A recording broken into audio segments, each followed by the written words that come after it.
I have so many Hispanic haters down my DM calling me names, saying I have no heart, I'm not empathetic with the mass deportations. First of all, I voted for that. But second of all, I want to clarify something. I want to take you guys back to 2017 when President Trump offered DACA a pathway to citizenship on 3 separate occasions. Is she floating or is she skating? Okay? All he said was, give me money for my border wall and more border security. And I'll include a pathway for over 1.2 million people, contingent that they do have a criminal record, have jobs, etc. Democrats, under the leadership of Nancy Pelosi as Speaker of the House, denied it on 3 separate occasions. And you want me to feel bad? See, every other racial or ethnicity in this country, whether it's Jewish Americans, whether it's, smart ones, right? Because we have a lot of retarded ones. Whether it's the Syrian people, President Trump was open to meeting with everybody this last election cycle, and he did. Libertarians, the Maha people in Kennedy's camp, the Cuban Americans, they all get things done in Washington, D.C. You're telling me Mexican Americans and Hispanics that want amnesty or some sort of pathway to citizenship aren't able to organize rally and meet with President Trump before the election? Why don't you guys do that? Oh, because you can't organize and you can't get shit done. All you can do is cry racism when shit goes bad, like it's happening right now. The whole racism narrative, the whole racism trope is old. It's old and it's tired and it's not going to work anymore. I think that it's one of the most overused words that we have, aside from gaslighting and several other terms that probably isn't applicable to this particular situation or this conversation. But the whole everybody is racist, or if you don't agree with me, then you're racist, is old. As a matter of fact, I'll take you down another pathway. I was having a conversation with a pretty significant politician, and one of the things that he said is that the reason why the black community doesn't continue to progress from a policy perspective, meaning that there's not legislation that is crafted to benefit them specifically or to benefit their communities. Now, of course, it's not going to be overt, right? It's not going to say for black people, but it's going to be for specific communities in certain areas that are predominantly black, is because legislators already understand that as long as you are a Democrat or as long as you espouse liberal policies, even if it doesn't align with where it is that they're going, that black people by default, because that is the way that we're raised to vote, is automatically going to vote Democrat no matter what, which is why 92% of women did so. So why would they cater to you, right? It's similar to what happened during this past election with black people, right? And in order for Kamala Harris to continue to cater to black men, because they sent Obama out on a trail, they sent Michelle Obama out on a trail, and basically they were scolding us for not aligning with black women more, even though we did vote at a 72% clip, according to the different statistics that was released after, the election had happened. And black women had obviously voted to the tune of about 90 to 92% of all of them voted for Kamala Harris. But they sent them out on a trail. And then because they seen that there was more of a swing towards conservative, because that is more closely aligned with our values, what it is that we believe in, so on and so forth, what happened was they started catering to us. And so they asked you, yo, what do y'all want? What is it that we need to give? First, they released this 5-point plan that was just like a rebadged, reformed version of what was already out there, right?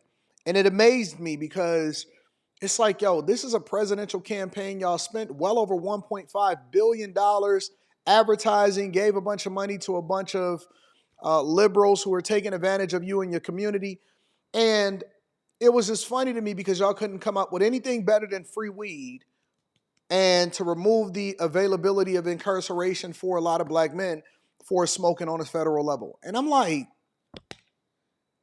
when you actually listen to the guys, for example, they said that they wanted to reform a family court law. Now, why would they visit that? Because they already know still at an exponentially high clip, black men still followed black women over to the polls, even though we knew that it was in our best interest to vote conservative it was hard for us to break away from it because we have so many different people pulling on us. So that then lends itself to your cultural norms. Your cultural norms are the things that you celebrate the most. It's not history. History and cultural norms is completely different. And that's why I said that the majority of black culture is trash, because the things that we celebrate the most often at times don't benefit us. Well, fast forward, the point is that politician who I spoke with, they were absolutely right, and it was absolutely true. Why? Because they didn't offer you anything, right? When Obama was president, he didn't give you anything. He didn't actually benefit communities and culture and all of that stuff. He didn't change the trajectory of what wealth looked like inside of your schools and your communities and your churches and home ownership and all of that. None of that stuff actually benefited you. It actually dipped, right? And so the only time, honestly, that you've seen record low unemployment in the black community, for example, was when Trump was in office in his first term in your lifetime, in most of your lifetimes, right? So the point that I'm making is that it's very closely in line with what this woman is saying, in that she was emphasizing that you only organize because you don't like Trump. You're not actually organizing to get something that works in your favor. Think about it like this.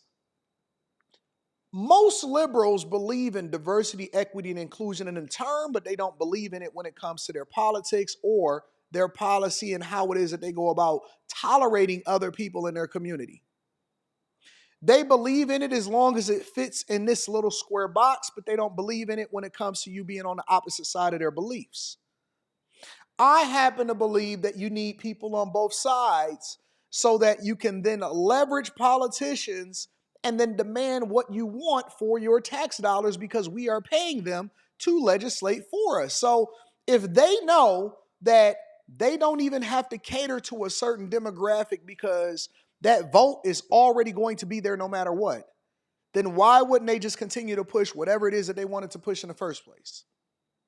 What this woman is saying is that Hispanics should have been smarter in courting both sides, Trump. And I remember when even Ice Cube, black people got mad at Ice Cube for courting Trump, even though Biden and all of them said that they would revisit it. They never talked to him again.